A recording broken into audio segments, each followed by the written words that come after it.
مت مانگو کسی سے کچھ، جو کہ مانگنا اللہ سے مانگو، مانگو اللہ سے، انسانوں سے مت مانگو جو مانگنا ہے۔ حضور نے فرمایا کہ اگر جوتے باندھنے کا فیتا جو ہے وہ تمہیں چاہیے، اللہ سے مانگو۔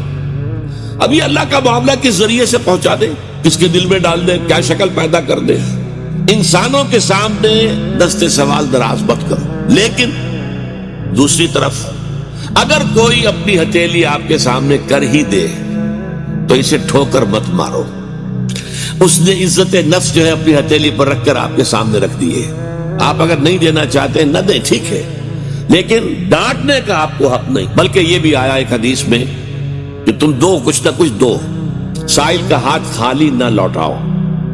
یہاں تک ایک حدیث میں الفاظ ہیں سائل کو ضرور دو، خواہ وہ گھوڑے پر سوار ہو کر تمہارے پاس آیا۔